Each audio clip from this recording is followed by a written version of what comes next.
welcome back to my YouTube channel. This is Elisa and today we're going to do a 10-minute makeup tutorial. It's not every day that we have the luxury of time and spending half an hour or even more on our makeup and just making ourselves look more put together. More often than not, we actually don't have enough time, and that's something I find a lot. So I'm going to show you guys my 10-minute makeup routine. This is what it ends up looking like and how we can achieve it. So let's get to it.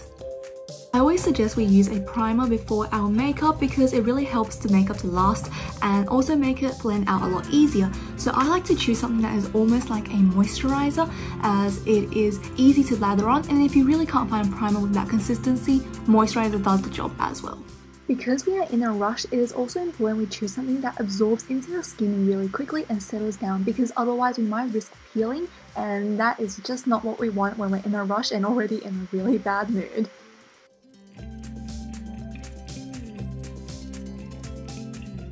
Now it's some time for concealer. Draw it on the parts of your face you want to conceal. It doesn't have to be very precise, it can be a little bit messy, because either way we're going to blend it out with a sponge. I decided to use a stick and cream concealer, as I find those the easiest to apply and blend out within a short amount of time. Now I want to just make some areas a little bit more covered up than others, so I'm going to go in with a second layer of concealer. This is why stick concealers are so nice, because it's so easy to layer and lather on without being too much or too cakey.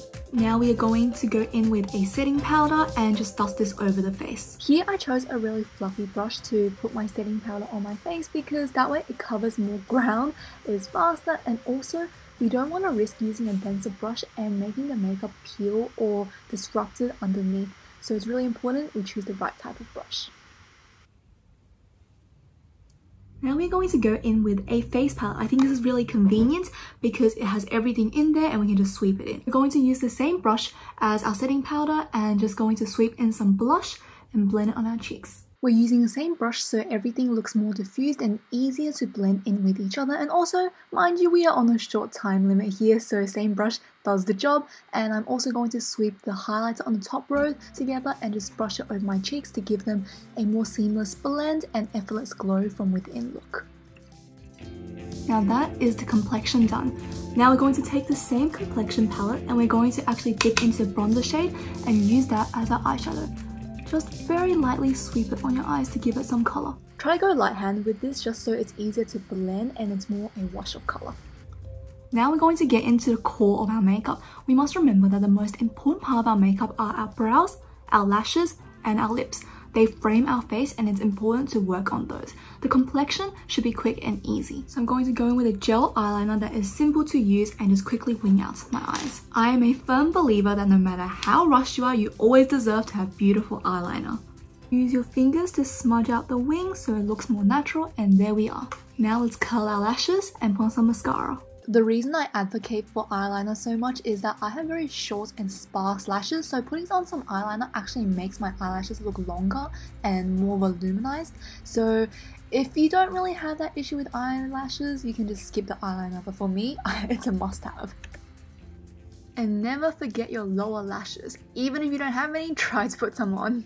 Now we're just going to go in with a brow gel, because that is the easiest way to plump up our brows and give it some pigments whilst making it look more put together. Now I'm going to pick a lipstick for my lips. I find that if you choose a brighter and more bolder lipstick shade, it actually makes you look more put together despite the rest of your face, which is why we might think of Parisian chic as, you know, just a bright red lip and bold eyeliner, because it's simple yet effective. So the method I've been loving lately is putting a very thin layer all over my lips, but still concentrating and mostly on the inside of my lips, and then blending it out so it has a sheerer coverage before going in with another layer and deepening, darkening the inside, as well as, you know, the cupid's bow to give my lips a little bit more of a structure.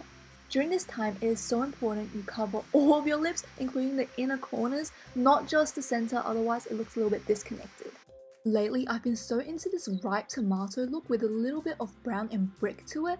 It just really brightens your complexion and ties in your look together. Last but not least, we're going to seal our face in with some setting spray.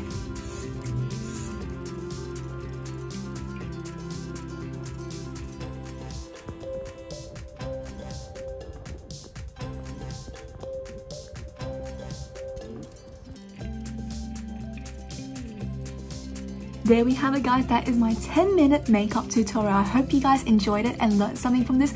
This is what I would go for when I am rushing and just don't have enough time on my schedule. But you know what? I honestly think this looks really great and I look so put together. I absolutely love this look. I always like to gravitate towards a brighter lip every once in a while. It makes me feel really cool and edgy and grown up. But aside from that, that is it for today's video. If you did like it, please give it a thumbs up or even subscribe to my channel. That would mean the world to me. And let me know down below what other looks would you like to see in the future or what type of video content you would like to see. That's it for today and I'll see you guys next time.